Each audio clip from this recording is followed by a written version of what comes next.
Hello, everyone, and welcome to another episode of Triggering Truths.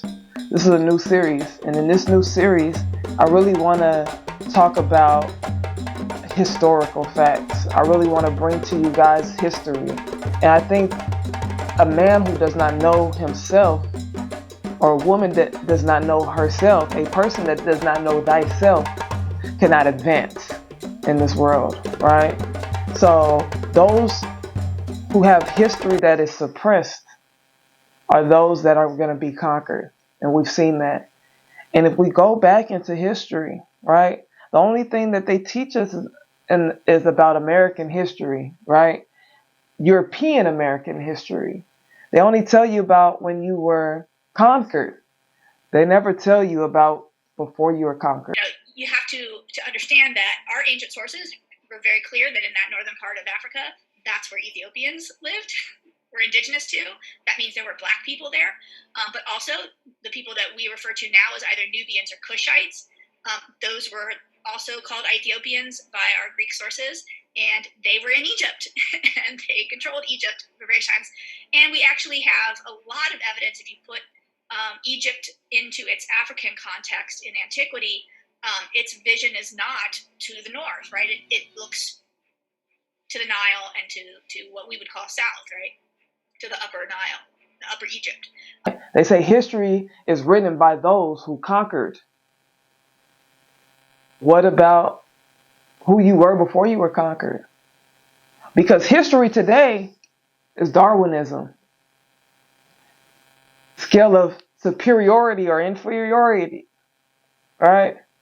History today is race. Are you black? Are you white? Are you a Mongoloid? Are you a Negroid? Are you a Caucasoid?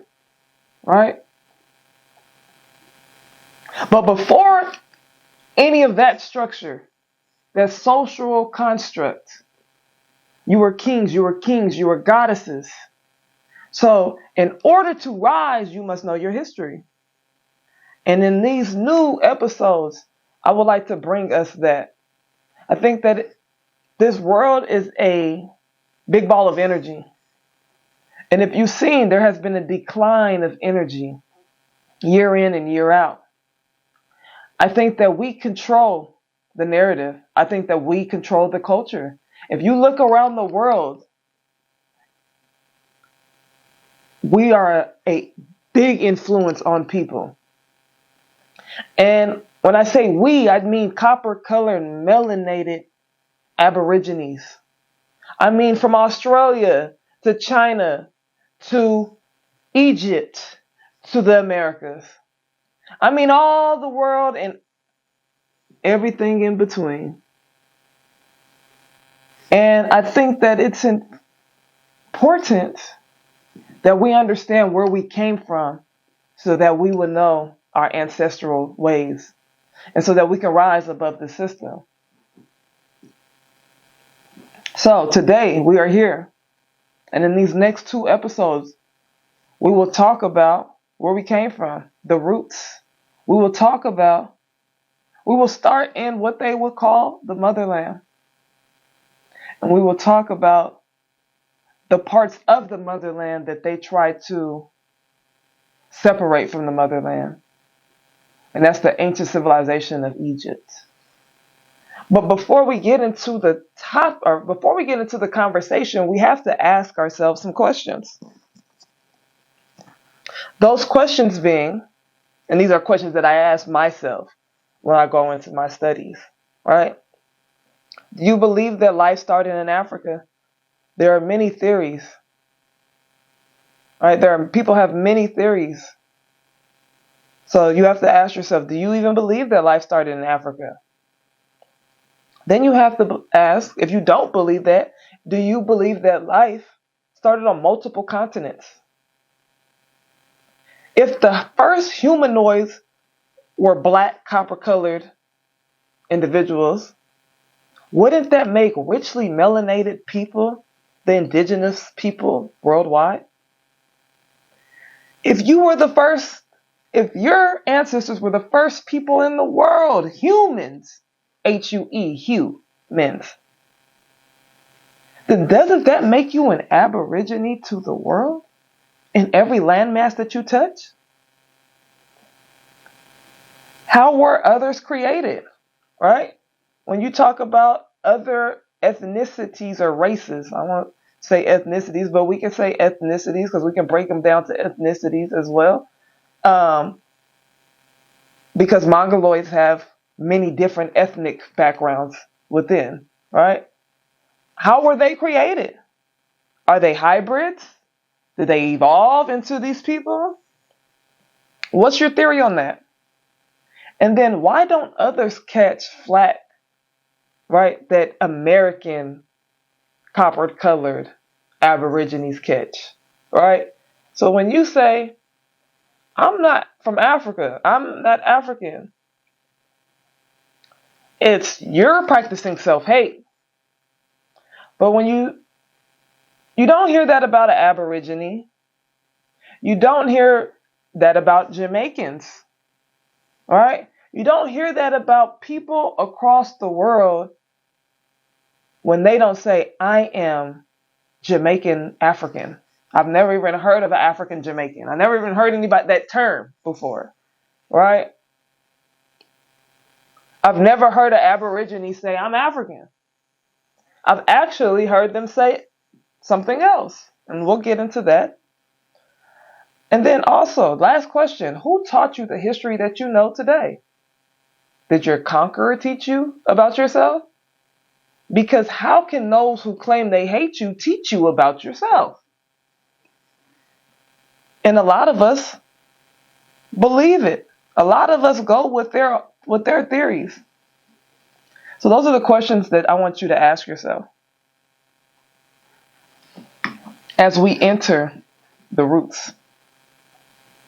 This will be a classroom style conversation. So I'll put a presentation up and you'll be able to see some of my resources, my citations. Cop the books yourself. Do as you please. But I want to make sure, I'm a scholar. I went to college. All right. So I want to make sure that I cite my sources. That's important because people will say you brought it up.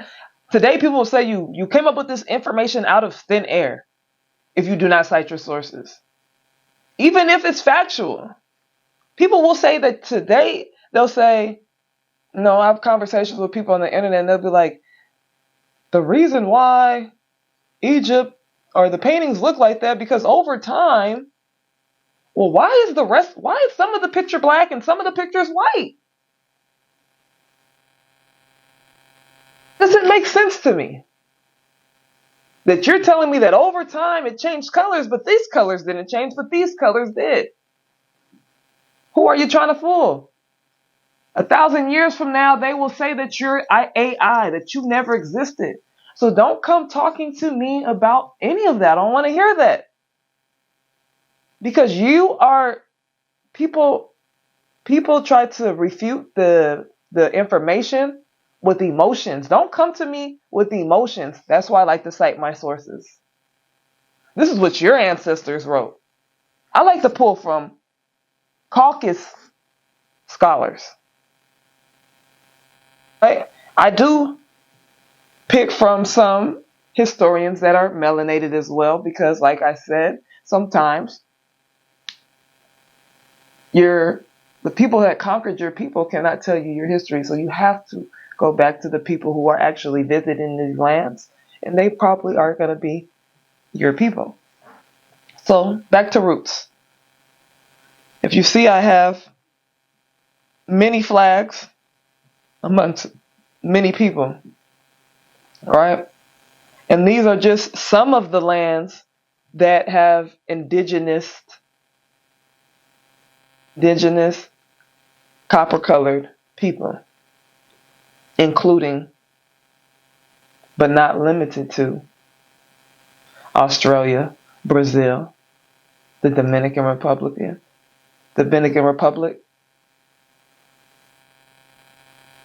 Shinnecock Nation of the Americas, the Philippines, Ethiopia, and more. You have an Egyptian, an Aborigine, I believe this man is Indian. I can't remember where I pulled him from. He might be Indian or Dominican, a Chinese Aborigine who has hair texture not seen in America, but hair texture of the most kinkiest hair texture you can imagine. When they equate being African to hair, this is African hair, but they will say this person is not an African. So do you believe that Africans only originated in Africa, or Americans are African when you don't see this African hair? You don't call that, you're not going to tell that person to say they're African. That's all I'm trying to say. India, two Indian people. I don't know if they're brothers, sisters, married. I don't know, right? But you see one who looks of maybe typical copper colored phenotypes, and then you see another, which is the gentleman who looks like an Indian today, and he has hair that may not be as straight as the Indian hair, but and his phenotypes are Indian, but he's clearly a copper colored Aborigine. So when people talk about whatever they talk about, all in the more, you see it more. All we're saying is that our people have inhabited, if not all of the landmass worldwide. And it's not because of slavery. That's it. So, moving forward, you now have to say, what theories of evolution as far as the world do you subscribe to? Pangea, right? Pangea was a great landmass, right? A supercontinent where they say all the continents were together, and by natural disaster they split. Like they say California will split from America at some point, all right? How islands, they may say Jamaica was a part of the Americas, and all these Caribbean islands were a part of the Americas, right? And then they split. They say this happened long ago. Some may say this happened before the evolution of humans. You have to come to some type of conclusion in your mind if you believe that evolution started before this or after this, because I've heard people say that they believe that there's copper colored Aborigines all over the place is because they were here during Pangea, and when they split, obviously you would be in the landmass that it split in. Or maybe they evolved on these different continents. I'm not here to dispute that. I'm just here to give you guys some type of concept, right? That you can go and say, this is my philosophy. This is my philosophy. But the facts are the facts, right? So, going to Africa, which is the main topic of today. Africa's original name was alkebulan, which meant the Garden of Eden, which is very intriguing because some of you people say you don't believe in the gospel, you don't believe in religion, and I don't like to just say religion. You don't believe in the creator. Like, let's take it past religion, right? Because religion could be man-made, okay. But some of you guys are acting like you don't believe in the creator. So now you have to make a distinction and make it clear. What do you mean by you don't believe in religion? Do you not believe in the text, or do you not believe in the creator? Because I'm confused. Because some of you guys are all over the place, right? When literally religion is in historical or educational scholarship. biology, etc. But I think you guys look past that. They literally calling these places Ham, Shem, Japhet. And these are religious men, or men of God, men of religion, men of holy context, right? Because you guys talk semantics as well, so you have to make sure when you talking, you have to use the correct verbiage, because you guys be trying to flip and turn and twist the words when you common sense would tell you exactly what a person is relaying the words, right?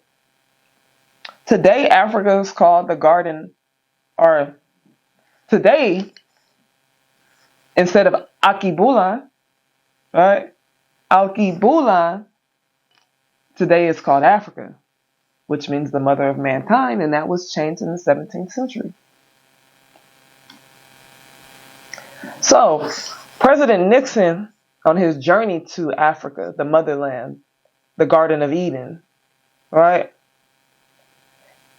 His journey and his mission, when he went there, from Americas, he said, no one can travel in Africa, even as briefly as I did, without realizing the tremendous potentialities of this great continent. Africa is the most rapidly changing area in the world today. The course of its development, and as its people continue to emerge from colonial status and assume the responsibility of independence and self-government, could well prove to be the decisive factor in the conflict between the forces of freedom and international communism. Africa is emerging. Oh no. Hold on, let me go back. Africa is emerging as one of the great forces in the world today, in which, because of advances in technology, the influences of ideas and principles is becoming increasingly important. So, a president, a people of power who now have, resumed power, when they go to Africa and they see this great development in Africa, they would say, what? We can't let these people regain power. We cannot let these people change our narrative. These people are not here for you. I need you to know that. They have not been here for you. History says that they have not been here for you. So, once you step into the light and realize that you must evolve, right? The revolution will be televised. The origins of humankind. We talked about Africa, the Garden of Eden, the motherland. Who did Africa mother? If you look inside of Africa, there's no way that you look inside of Africa, a place that has an admixture of people because of invasion. Africa is heavily copper-colored people. So to think that Africa mothered other people would be delusional. And my favorite course in college was anthropology. And we talked about some of these things here. The origins of humankind. Lucy is what they call the oldest fossil. Lucy, depending on who you are, you call Lucy Eve, right? If that's what you want to go with. Was discovered and dated back to 3.2 million years ago. Do you know where Lucy was found? Lucy was found in the great heart of Ethiopia. Some great biblical people were from Ethiopia. Solomon from Ethiopia. All right. Solomon is in the great books. Olduvai George, millions of years ago, was discovered in Tanzania. Homo habilis, the skillful man, 2.5 million years ago. Homo ergaster, 2.3 million years ago in Africa. The oldest fossils were found in Africa, right? That's not saying that found, right? Found means that something can be, that there's more to be discovered. Maybe, possibly, maybe not. So that goes back to when you think about migration and you think about Pangea and you think about all of this, the oldest fossils were found in Africa, but there were some things also found in the Americas that we'll talk about in the next episode. Stay tuned. All right. So humankind continued, and I put humankind, but I'm not really sure about that, right? I'm not really sure about that statement. So this will be your Europeans, your Europeans, and your a part of your Mongoloid family, Caucasians, right? So Neanderthals were revealed in 1856 in Germany. Neanderthals specialized in tools, wearing clothes, and living in caves. So if you see, I have posted the Caucasus Mountains. These were how our ancestors had pyramids. Caucasians had caves. The Caucasus Mountains. So when people say that, I think people get offended, but these are facts, right? Caucasians having Neanderthal blood is facts. Asians having Neanderthal blood is facts, right? Neanderthals are said to be, and let me get that book for you, all right? This book right here, Civilizations Past and Present, Volume 1 to 1650, all right? This is a education book, all right? This is a, in the education system book, all right? In this book, they say that Neanderthals are seen to be evolved into or have DNA of your modern Caucasians. And that statistic is they have 2.3 to 2.6 in Asians, Eastern Asians, all right? 2.6 of that DNA. Nobody else has Neanderthal DNA, right? So when we talk about intermixing, right, crossbreeding, those are things that you have to think about. So don't think that people are being what you guys call the R word, right? It's just facts. So when you hear Dr. Umar talk about, I'm not crossbreeding, it's like, and this is a great example, but you guys are going to hate it. It's like when you guys crossbreed dogs and then the dogs have an issue, right? It's just not supposed to happen. That doesn't mean that you hate these people. That just means that you should probably not be intermixing your genealogy with a different species because we're not the same species. You don't see in the wild the cats are mixing. All right?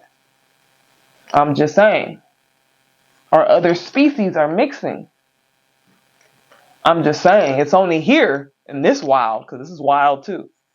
This civilized wildness, right? That you guys are like, oh, and then it becomes a conversation about, oh, I'm not messing with black women. I'm not messing with black women. Because that's most of the conversation, right? Or I'm not messing with Caucasian men when you're a Caucasian woman. I only want a black man. You're overly sexualizing black men is what I've seen as well. But Neanderthals, they also, because they only have 2.3, right? That's a very small percentage. They also coexisted with a species called Cro-Magnons, right? Which you can believe that they crossbreeded with. And they say that today that is the modern European. Neanderthals coexisted with them for 50,000 years and died off 40,000 years, leaving Cro-Magnons as the only people in Europe. And they say that they did that because they took off some of the resources, right? And they claim to have lived in different portions of those land masses over there.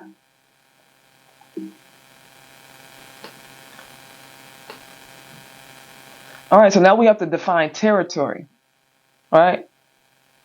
Defining what these words mean. An aborigine, a person, animal, or plant that has been in a country or region from the earliest of times. From the earliest of times, right? Like an aborigine, maybe they migrated, right? Because aborigines say that they have migrated out of Africa over 60,000 years ago. They're more likely to they lived in Asia for longer than that, and then they migrated to Australia, right? So that's why they say they are so disconnected from Africa that they're not even African, because they migrated. So they're not saying that they didn't migrate. They just said that they're displaced, so they've been displaced from Africa for so long, right? Which is many copper-colored aborigines across the world. So stop coming for my people, all right? Why you see Melanesians, all right? All right, a native, a person born in a specific place or associated with a place by birth, subsequently resident there or not. Anybody born in America can be considered a Native American, if we're talking semantics, right? A migrant is a person who moves from one place to another, especially in order to find work or better living conditions, right? So I say migration because I don't believe that people are moving from Africa to America to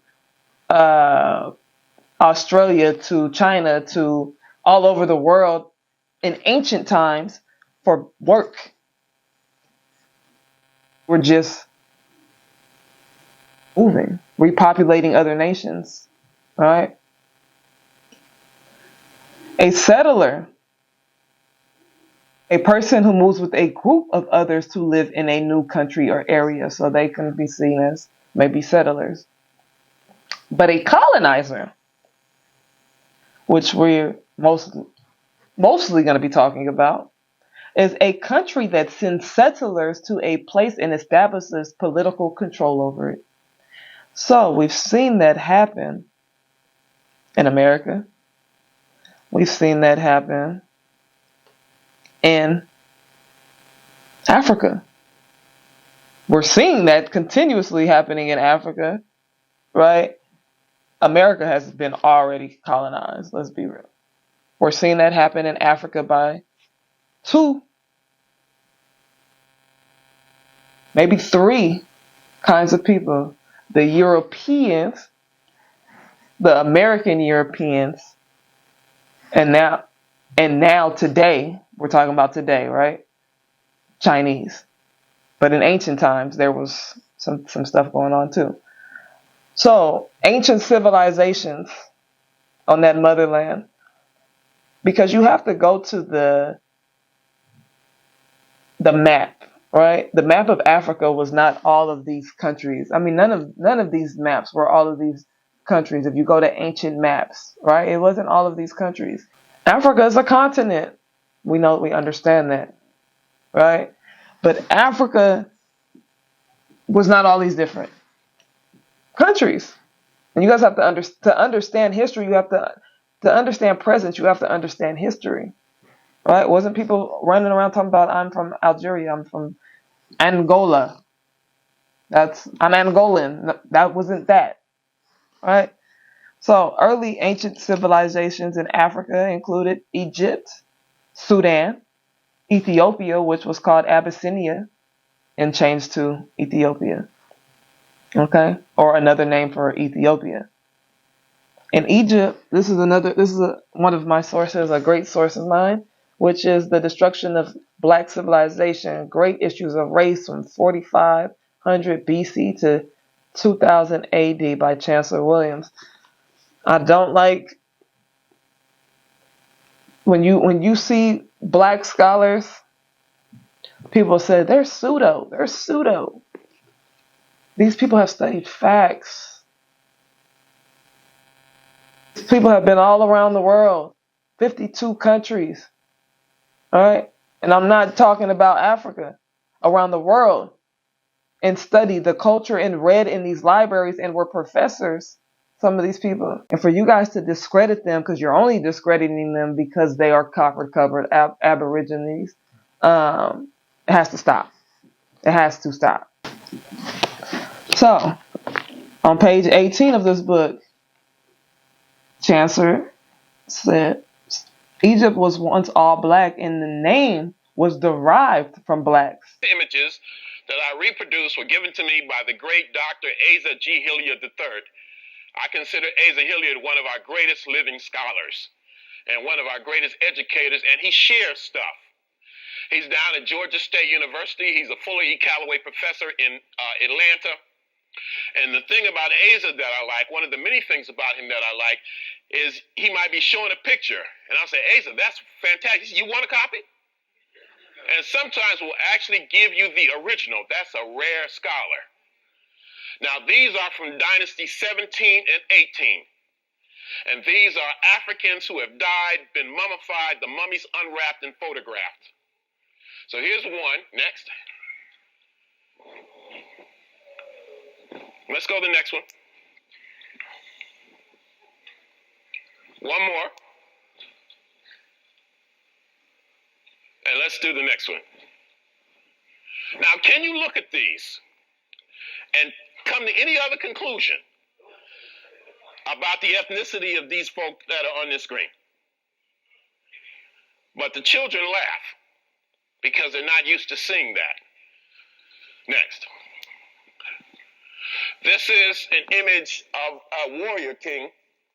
Reminds me of Baba Heru. This is Tutmos III. This is a nephew of Hatshepsut. He was on the throne for 54 years. Tradition says he conquered 17 nations. He led 17 military campaigns in person and conquered 105 nations. Egypt was North Ethiopia.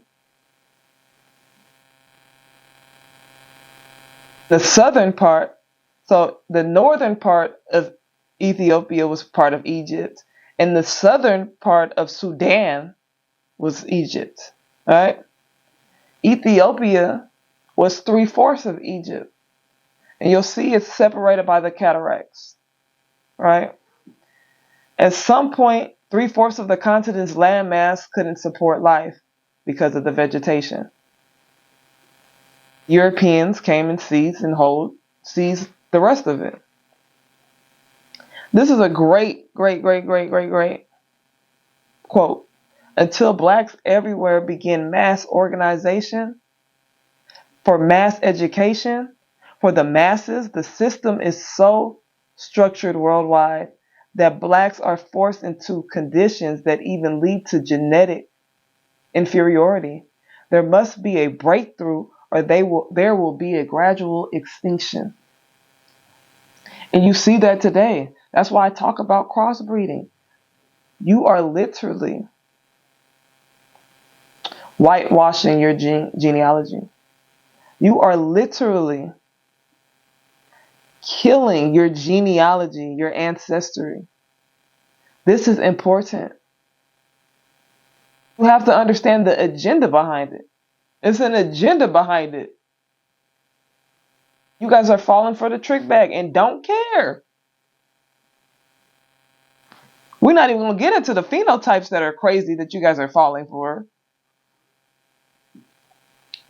These are some Afro-Egyptians. The fact that I'm saying Afro-Egyptians because Egypt was invaded and now is a different people. But these were some of the original Egyptian. And King Chephren, he I ain't gonna lie. He looked like he was a fine brother. If we can figure out how to bring him back, I would love to see what he was looking like. because he was looking real fine. He was back in the fourth dynasty. So, and I'm going to keep talking about it because it's important. This is one of the most important conversations and topics is about ethnic cleansing and transformation of your genealogy, your DNA, your species, your God bodies, all right? The pineal gland that some peoples are very calcified, and it's not us. That you guys have to understand when you guys crossbreed and intermix and how the destruction of ancient civilizations took place. And one of them was through ethnic cleansing. So if you know anything about the invasions of Africa, if you know and see on a map where Egypt is, where Arabia is, and then where some parts of Europe is. So you'll see and you'll understand that why some of these some of these regions or countries are filled with Europeans is because you'll see Europe right above Morocco, right, which leads to Algeria, the northern part of Africa. Let's just keep it simple. And then you'll see Arabia, which to me is arguably a part of Africa, or may have been a part of Africa, right? Which is Jerusalem, Israel, all of those places are a part of Egypt, right? So when an invasion happened, you can see the routes that were taken from Europe to Morocco and moving to Egypt, right? And then from Arabia, just crossing over the border, which were no borders, I'm sure, or the Red Sea, right? And Egyptians today are a mixture of fully Arab European people, or you'll see some Afro-Egyptians as well still. And Sudanese and all those East African places as well, you'll see that they have the same phenotypes today. And I believe that they are mixed blood people because they were invaded by the Saudi Arabias and the European Caucasus people. So that goes to ethnic cleansing, right? And the migration that they took, or the settlers, or the colonizing, whatever you prefer to define them as. They went to Africa and they brainwashed them, they corrupted them, they crossbred, and aka ethnic transformation, and they infiltrated. And they infiltrated in some of the worst ways. All right? Amalgamation is the process of result of combining or uniting. And this is why you see Northern Africa as what it is today, through amalgamation, the process of or result of combining or uniting. And this is why you see Africa or Northern Africa and some of Eastern Africa as what it is today. All right. This is why empires were taken over, because of amalgamation. Amalgamation in Egypt happened by force through sex trafficking, slave labor, slave soldiers, black women who bred with Asians or Caucasian, and their babies were then classified as Caucasian or Asian. So in America, you have the one drop rule, right? If you have one drop of black, then they would consider you black. Well, in Egypt, it was different. If you had one drop of Caucasus or whatever, then you were considered that. And that was to infiltrate. That was to brainwash. That was to create a superiority inferiority system there, to say you're better than what they did, what they then brought to America. You're better than them because you're mixed with me. Right. We need you to go now, conquer those people that are not your people anymore because you're mixed. You're better than them. You a house nigga. Right? They even make a separate ethnic group of their own mulatto offsprings from black women by classifying them as white in some areas and colored in others. Picking and choosing. And that's on page 21. Mulattoes were classified as white. So that's the white, if you got the white in the black blood, you call them mulatto. I don't know why that y'all made her change her name when that's just a simple fact. She's black and white. Fragmentation and isolation led to the 2,000 dialects and languages in Africa today. Like I said earlier, Africa was not all of these different countries. You guys need to understand. Going further into ethnic cleansing and transformation, the new breeds of half African would join their Asian fathers, right? So we talked about how amalgamation took place and how it separated and divided a people. And infiltration, right? And you're better because you're this, and you're better and you're worse because you're fully black. Right? Everybody want a mixed baby. It's in America today, right? So why? Blacks had the world, what the world wanted. This is why they came. This is why they continue to come into copper-colored nations, right? The motherland, the Garden of Eden. Why? Because it was the source of everything. And today still is. We talking about Israel and Palestine, but what about Congo? What about Sudan? Oh, it don't matter because you're copper-colored people. And you guys falling for the trick bag out there protesting. You need to be protesting for your people. Or people that look like you. People that genetically are your cousins, as we would say. Right? Blacks had what the world wanted. Gold, diamonds, ivory, copper, iron, ore, and your melanin. Melanin is richer than gold. Melanin is literally on the market, valued higher than gold. What do they use melanin for? They use melanin in medicine. They use melanin in sunscreen. If you know anything about the sun is beating that ass. Not this ass, but that ass. And those are things that you guys have to be conscious of when you are understanding what's going on in the world, is that the world is meant for you. The world is yours. Nature tells you that the world is yours. You literally, if you didn't want to kill an animal, could survive in nature. Right? The sun literally provides you with the energy that you need, and it actually deprives other people. Those are just things to think about. When I go out in the sun, I'm just, thank you, God. Other people are hiding and ducking and putting sunscreen on. Oh,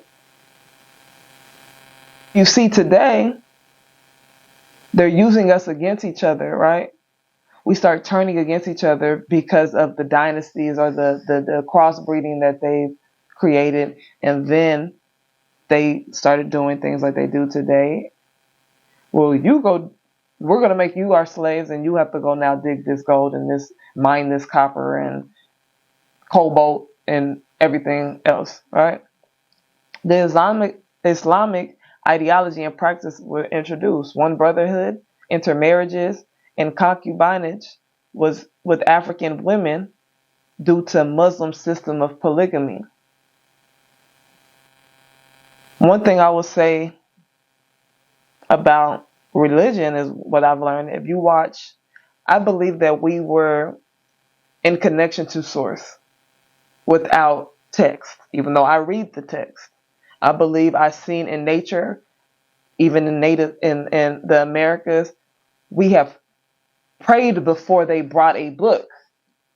Then they brought a book and forced, if you watch Queens of Africa in Jenga, that's on Netflix, you see how they forced Christianity into those lands.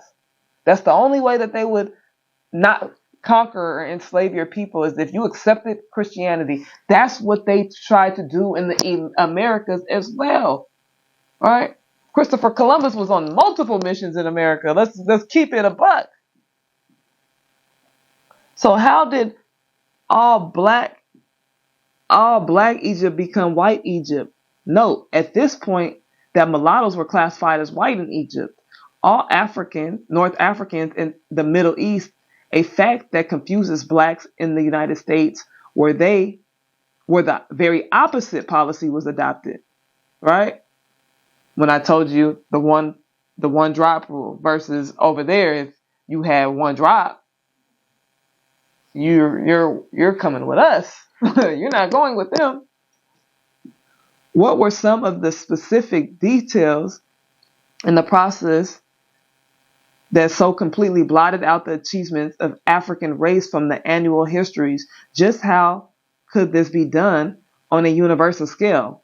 How and under what circumstances did Africa, among the very first people to invent writing, lose the art almost completely? Is there a single African race? One people? If we are one race or one people, how do you explain the numerous languages, culture varieties, and tribal groupings? Since, as it seems to be, there is far more disunity, self-hatred, and mutual antagonisms among blacks than any other people. Is there a historical explanation for this? And how puzzling contrast is the undying love of blacks for the Europeans.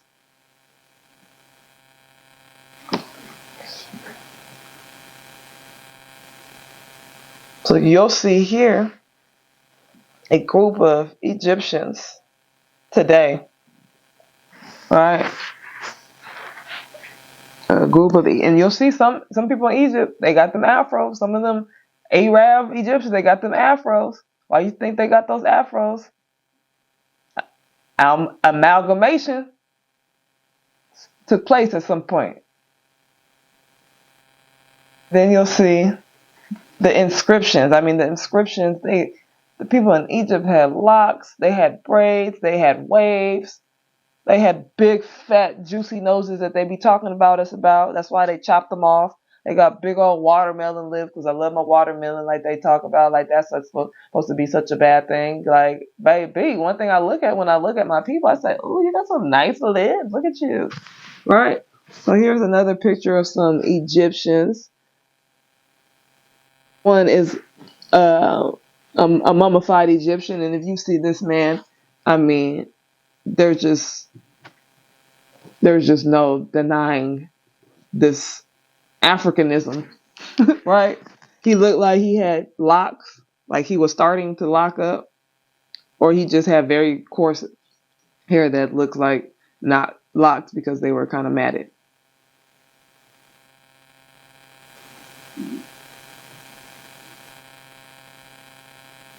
So, one thing that happened with Egyptian rulership and how it ended up being what it is today is that they came in, when I said earlier that they infiltrated, what they did was they infiltrated the hierarchy, right?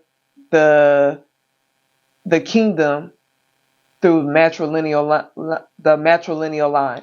So what they did was they married or got with the woman so that they can be next in rulership. The way through the kingdom was through the woman.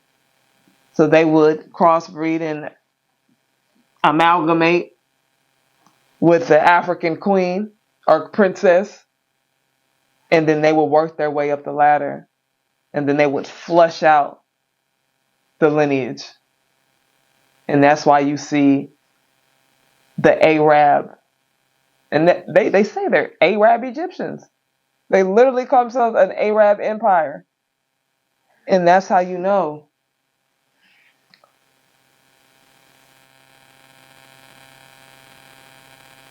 African Egyptian rulers adopted and they welcomed and accepted unity. All right. So African Egyptian rulers adopted, welcomed, and accepted unity because black people, all we want is unity, right? For some reason. And when that happened, they flushed you out of the system. The unity cost them their Egyptian kingdoms.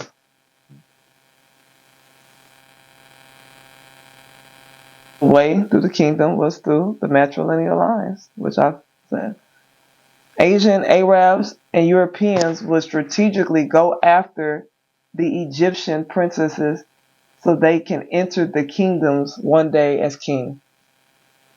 Through the women and crossbreeding is how we have the Egypt we know today. Asiatic Arabs with a mixture of European. What they then did was push the African south. And what you'll see in the past is that they actually considered themselves as the same people as the Sudanese. I want to take some time and read some important facts and timelines, all right, of the historical events that happened in Egypt. The Nubians, Kush, regained independence from Egypt. Palestine also broke away from the Egyptian Empire. That was in 950 BC. Kush rose to power in Northeast Africa. The first Iron Age kingdom developed. Kush became powerful enough to invade Egypt successfully, 730 BC. The native Egyptian dynasty ended when the Greeks invaded Egypt and established the Ptolemaic dynasty, which lasted 300 years.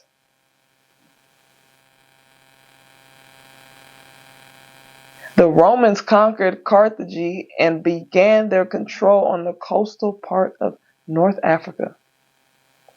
So right now you're seeing invasions happening, right? Which when you invade a people, you most of the time force them to retreat. Like you're seeing in Palestine right now. They're trying to force those people to really retreat. They're really trying to either annihilate those people or force them to retreat. They want that land. And what you're seeing is a great example, right? What you're seeing today is a great example of what happened in North Africa. Egypt was conquered by Romans. A Roman army invaded Kush and sacked the city of Napata.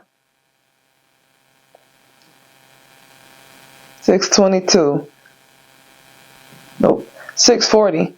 An Arab army entered Egypt and the spread of Islam in North Africa followed. An Arab army entered Egypt and the spread of Islam in North Africa followed.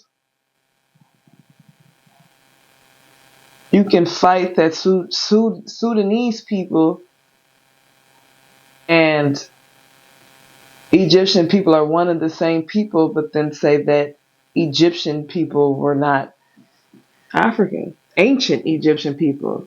We're not claiming that Egypt does not have different people, right? We're claiming that the original Egyptian people were copper-colored people. You can claim whatever you want to claim today as what it is, but we are going to state facts here. about the original civilization. I know everybody wants a piece of that great civilization. That's why when you guys say that people are practicing self-hate because they don't associate themselves with Africa, why the hell would we not associate ourselves with the greatest civilization ever known to mankind? Along with Ethiopia and Sudanese people who are the original inhabitants of the land, Ethiopians. There's fossil found in Ethiopia.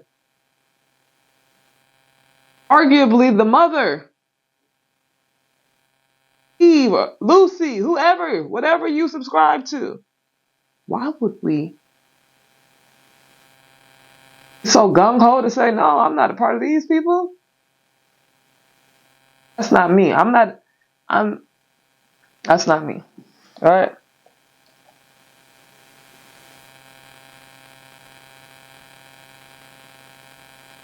It's not included in this chapter to give a comprehensive geographical and ethnological survey of Sudan. The purpose is to present in general terms those characteristics of the country and people which will give the reader necessary background to the Sudan dispute as it developed first between Egypt and Britain and later between these two and the Sudanese.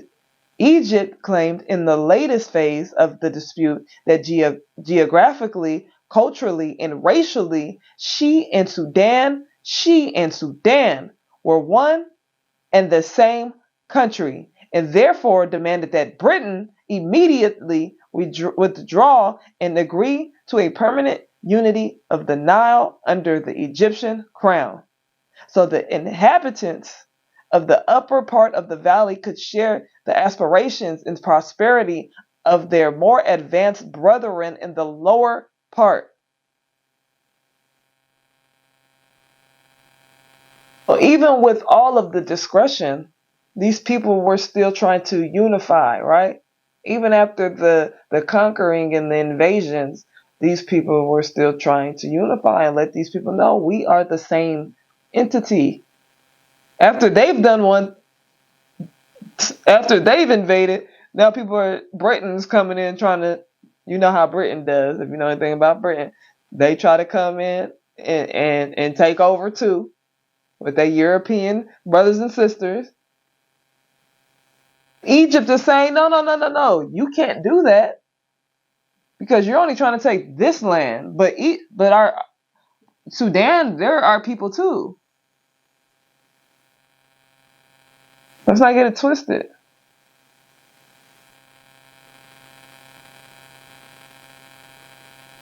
Britain took the position and stood up upon it firmly that the Sudan was a separate country and that its people had limited or no racial affinities with Egyptians, but should be gradually trained in self-government, and when the stage was reached, should be allowed to choose for themselves the future status of their country. So they said they don't even look like y'all. Why they don't look like y'all? Oh, because y'all invaded them. So we are not going to say that you guys are one unless you say the upper half of what I just stated. The Egyptian claimed that the present day Egyptian and Sudanese are racially and culturally one and the same can only be partly justified. The vast majority of northern and central Sudanese, like the majority of Egyptians, Muslim in religion and culture. There is also in various degrees common Caucasian and Arab blood, like I've mentioned. Nevertheless, there are differences between the populations of Egypt and the northern and central Sudan, which make it difficult, if not impossible, to regard them as being homogeneous and assimilated as the people of any unified modern state. Even racially, the two types of Arabs are different. When I talked about Arabs or Arabs being a when I talked about where did other people come from, right? Are they a mixed crossbreed of people? What are they?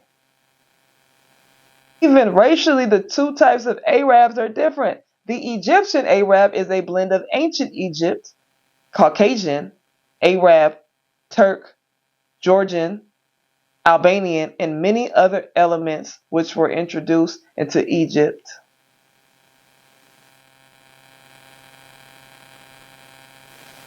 I'm just saying, common sense is very common when you use your brain, if your pineal gland is not calcified.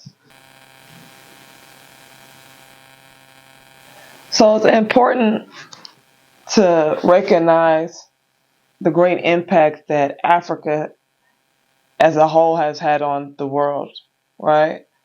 I've mentioned previously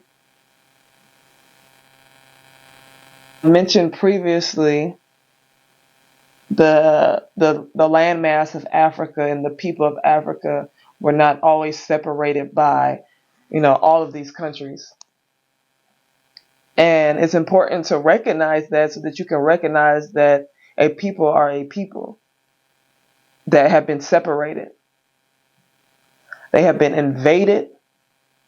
They have the great people of Egypt, who were once all copper-colored people, and the pyramids show that. The evidence shows that. There are pyramids in other places in Africa that show that it was an influence of copper-colored people,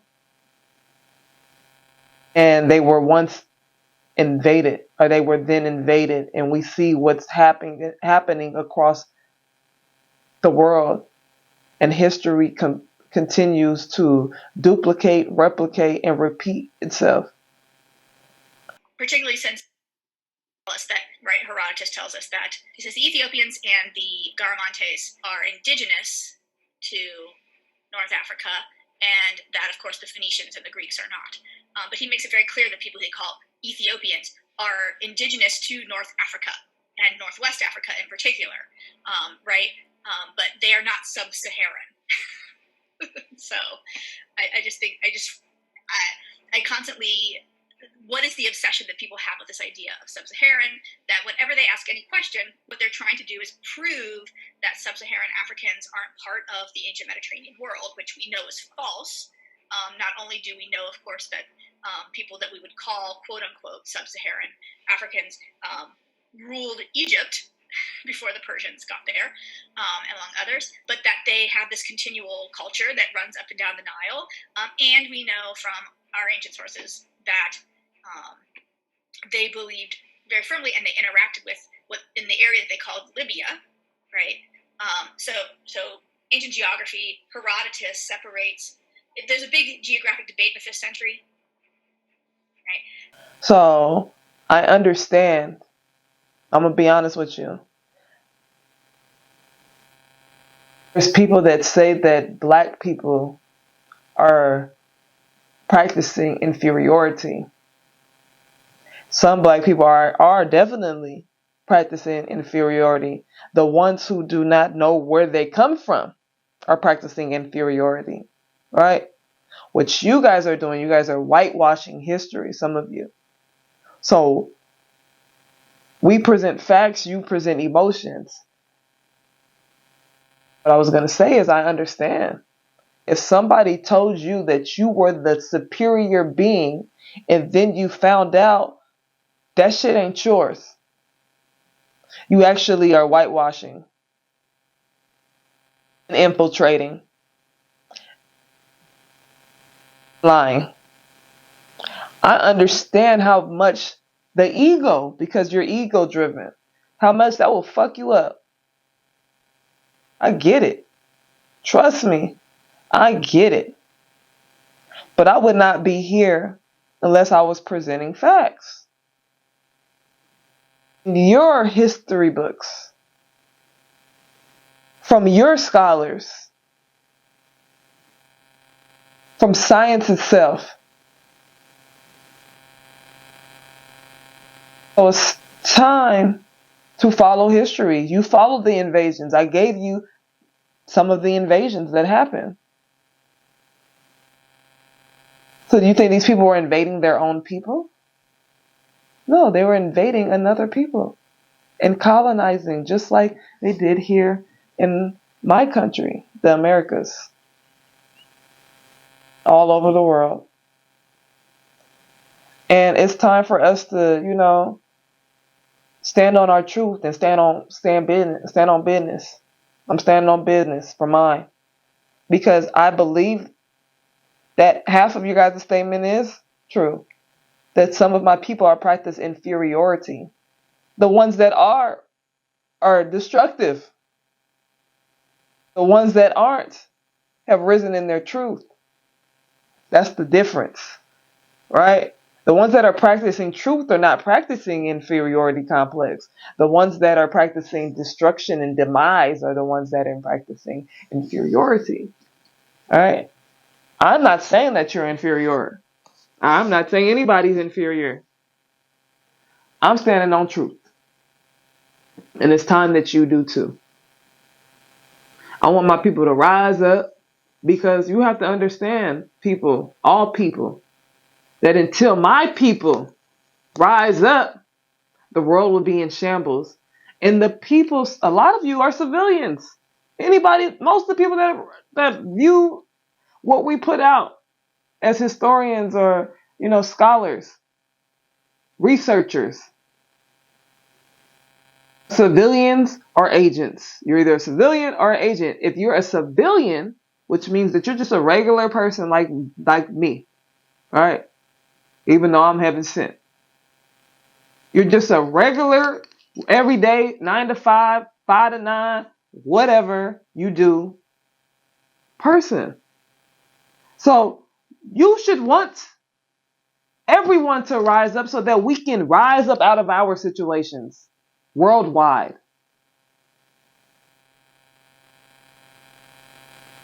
Unless you're sitting behind your computer making a living, you should say, we need black people to rise up because the energy is fucked up.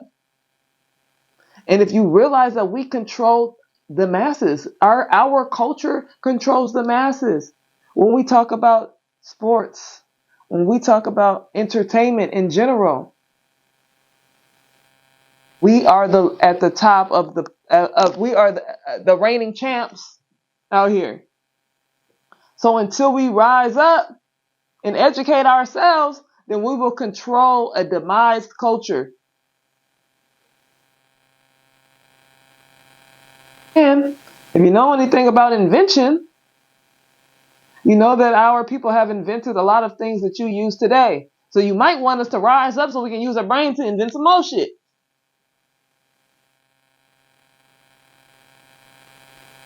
I would love to see the people rise. Yeah. Getting down to business, we have inhabited and resided on all, if not most, land masses. I talked a little bit today about ancient Egypt and Africa and its great civilization. I have no problem with Africa. I have no problem with connecting to Africa. I am not a Pan-Africanist. I do not believe in all these different movements because I think all these different movements create division, right? And everybody has their own agenda.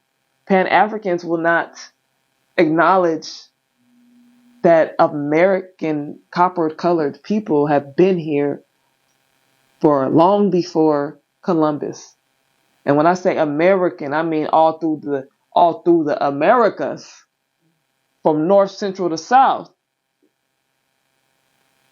Until you acknowledge that, you're not going to get American indigenous people, copper-colored aborigines. You're not going to get them in your movement. You're not going to unite. You guys claim you want unity, but you're not going to unite until you tell the truth. And the truth and the proof is in the pudding. And in our next episode, we will sit here and we will have a long conversation about my people in the Americas, which I've been studying all throughout the library. See, Egypt, I started on Egypt and I'm like, oh, this is good. Then I came across the Americas and said, hold on. Let me get my scholarship up. So I am excited to get into that next episode, and we will be working on that next. So I want you to stay tuned because I know my people about to have a blast with this one.